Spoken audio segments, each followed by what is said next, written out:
Thank you very much.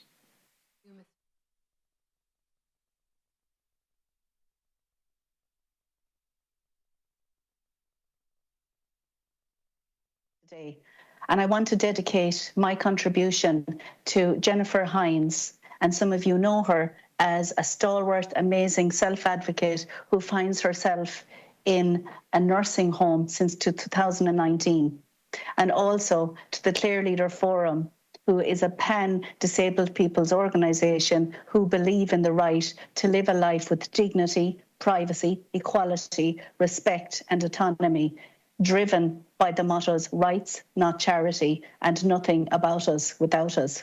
The dignity and rights of the individuals affected is at the heart of this for me, and I think for us as a committee. We know our systems still have a kind of paternalistic attitude, viewing people with intellectual disabilities as requiring care rather than enabling them to live as independently as possible and appropriate.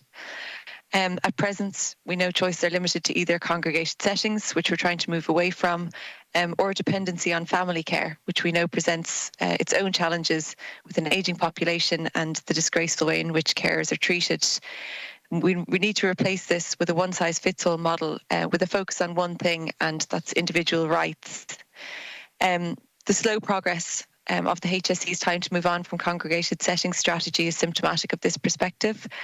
Since the strategy commenced, of the initial 4,000 people identified, only 661 people have been supported to transition.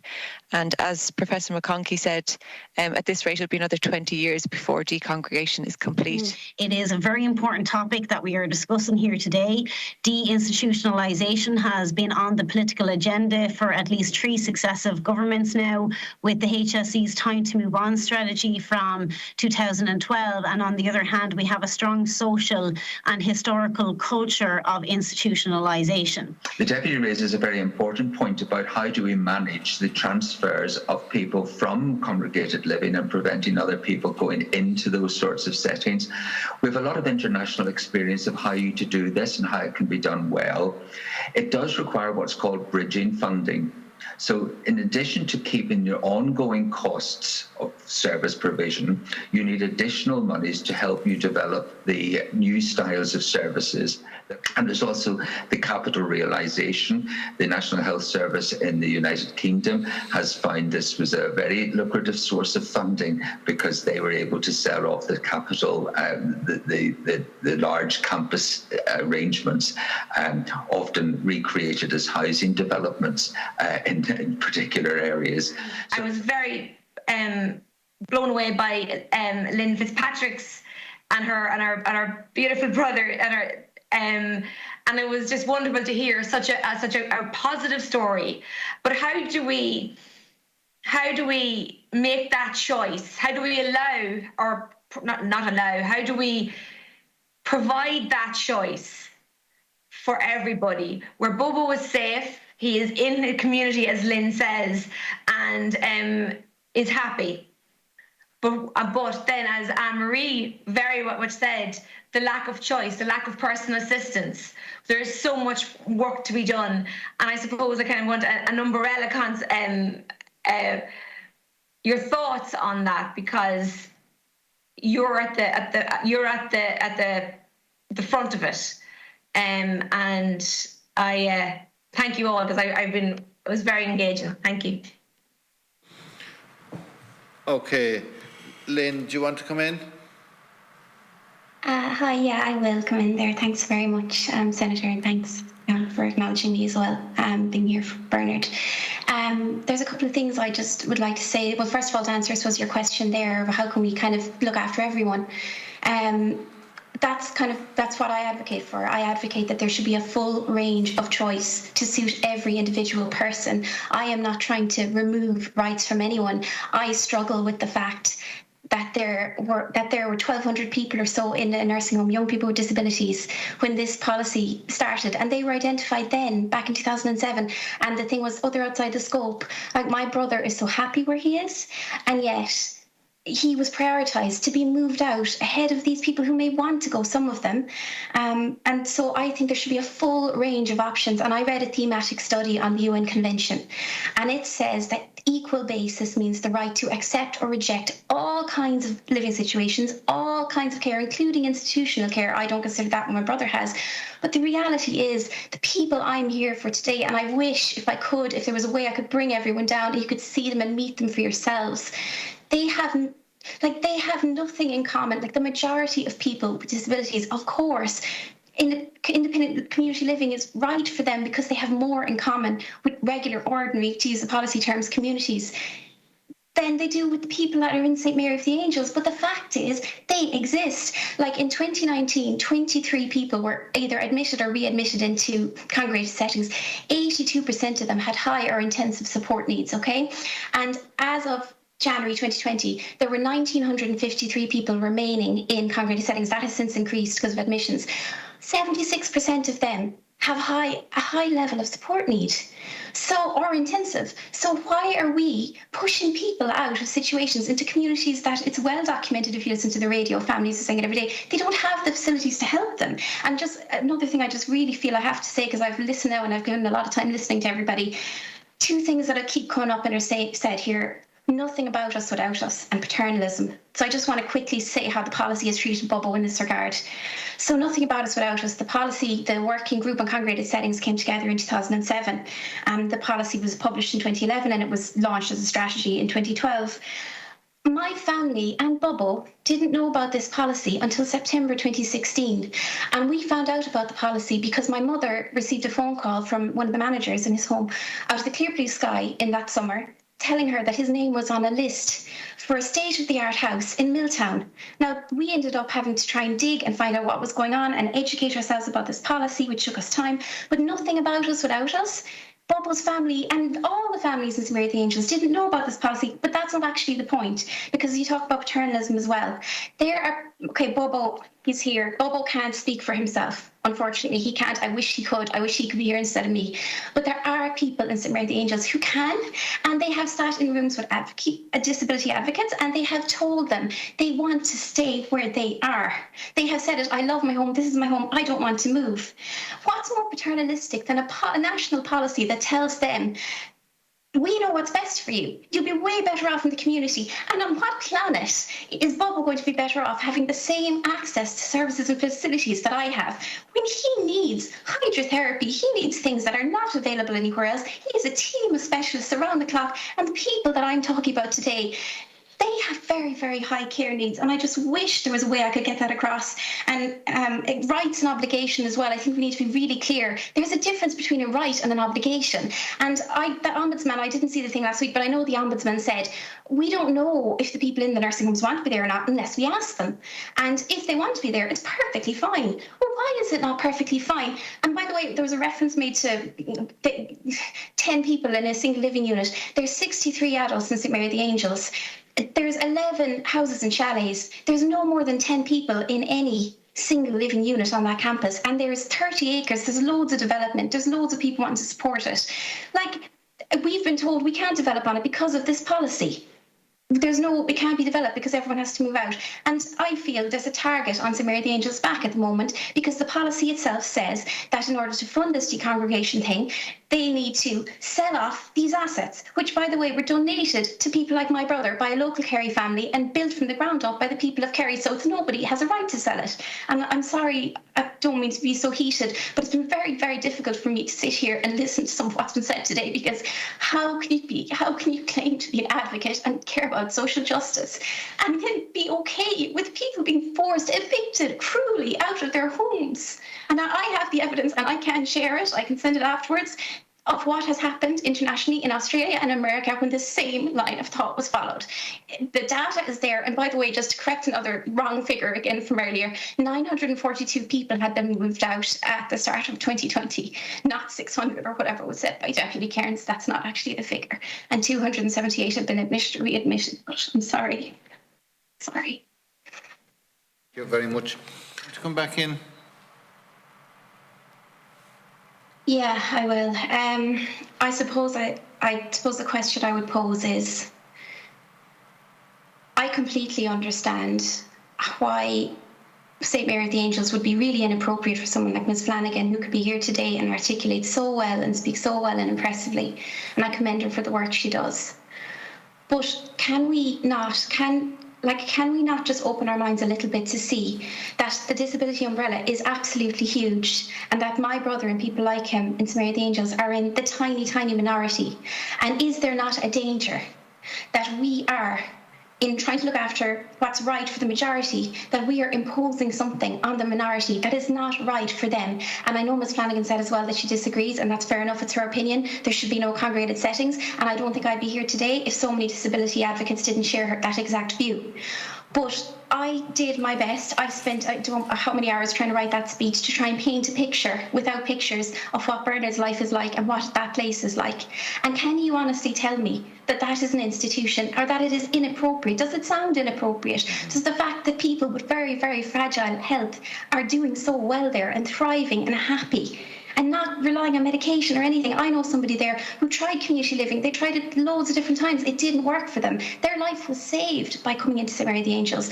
These things can be true as well. I'm not trying to take anything away from the majority of people with disabilities, but it appears that they are trying to take something away from us. And no, it's not because I'm afraid of communities or all these things that have been said about me. It's not because we're all institutionalised, we don't know any better. I know what's in the community. I know what's in his community.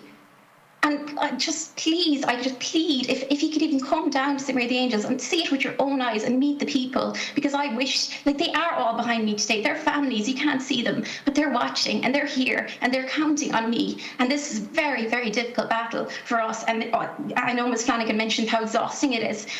I can tell you how exhausting it has been for my family and all the families trying to fight this policy on our own, which so clearly to me violates so many aspects of the UN Convention. That's a topic for today. So I just plead with everyone to just step back and just please try to take another look. That's all I can say.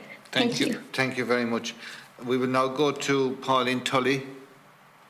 Pauline. Thank you, Chair. And I would like to thank all the witnesses here today. I think it's been a very engaging meeting, with lots of different viewpoints being put forward, and have certainly given me lots of food for thought. I want to particularly commend Lynn Fitzpatrick. I think you've given a very good account of, representing your brother and other people like him.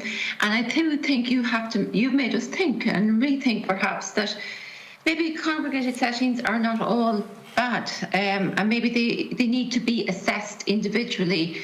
I think it's down to choice and what's best for the individual, and that's what's extremely important. That there are different home circumstances which suit different people, and that's what needs to be taken into account. And I mean, if all individuals were treated with respect and allow that choice, that's what's most important. Lynn, do you want to come in before we wrap up on any comments, Lynn? I suppose, I totally acknowledge, look, I'm the same as everyone else here. Our collective Irish psyche is damaged from years of institutional abuse, and it's horrific. As I said at the beginning, my brother has never lived in an institution, and it's very wrong that his home and his community and a model of care that has been so appropriate for some who actually do need care, like it or not, they can't feed themselves, they can't do anything for themselves, a lot of them. That's the reality. And I think, look, there's also been desperate abuse. We all heard about the Grace case. When I asked the question, when we first found out about the policy, what would families do who for one reason or another literally could not keep their child at home if they closed all the congregated settings, where would that child go? The answer that came was into the foster system. Now, if everybody is comfortable with that, great, but I'm definitely not. Abuse can happen anywhere, and if you go to our Save St. Mary of the Angels website and look at our international page, look at the litany of failures in the group home community living model in America and in Australia. Look what happened to people when they were moved out. Because I commend Ms. Flanagan. I think she's an absolutely amazing advocate for people, for the majority of people with disabilities. But unfortunately, and sometimes I feel like this policy thinks people like my brother are going to go extinct. They're not. There's no proper advocacy in Ireland for people like my brother. There just isn't. We are trying. I'm not an advocate. I'm not an activist. I'm doing my best here today to fight for these people, because nobody else who is funded by the state to do so, appears to be doing so. So I really, really hope, just please take stock of what I said, and I also, just in relation to the support thing, like the people in Smear the Angels are supported. They're supported to enjoy the community. They're always out and about. Like when I was a few months ago with my dad presenting to the Minister for Disabilities, Anne Rabbitte, and some HSE people, I thought it was so funny afterwards when Mum told me that while me and Dad were totally stressed trying to present at this yet another meeting, Bernard was in Mucker's House and Gardens having tea and cake, and I'm delighted he was, and I'm delighted that Bernard does not know, and I hope to God he doesn't know, that this is going on and that people have decided that he doesn't live in the right kind of community and he has no business being there and be better off out away from all the essential services he's had for 40 years, as if that hasn't actually cost lives. And I did read in a HSE report as well, because I know Professor McConkie said about that there's evidence that people don't live as long. I read in the HSE progress report about the time to move on that people in congregated settings live equally as long as their counterparts in the community. So that's it. Thank you very much. Thank you. And Professor Gullett, do you want to make final remarks? Thank you very much, Chair. I just want to echo a couple of things Deputy Tully said. It's not just about housing, and I don't think it's enough just to provide housing. It needs to be real meaningful inclusion. There needs to be support with employment, vocation, physical and mental health care. And the second thing Deputy Tully said was about the right to choice, and I think that's really important, echoing what Ms. Lynn Fitzpatrick has also said.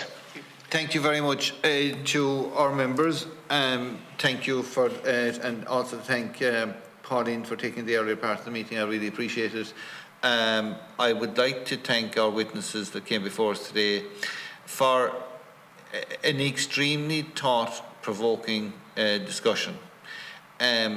You know, we've listened to the language of decongregation, we have listened to the language of institutionalisation, but we've also listened very carefully to Lynn Fitzpatrick's very personal testimony.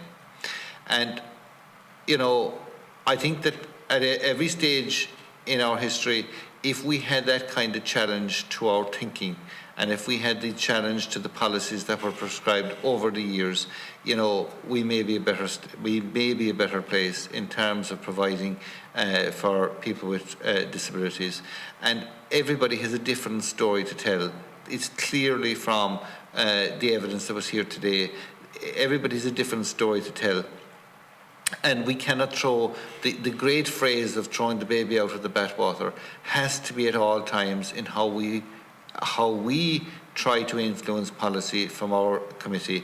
And, you know, that was very powerful personal testimony and fierce courage to come on and to put it out there in the public domain in terms of your brother and in terms of your family. And I know that there is excellent care in St. Mary's of the Angels. It's well renowned. I'm not too far from it myself. It's well renowned throughout. But also to challenge what has gone on in institutions and to try and find what is right.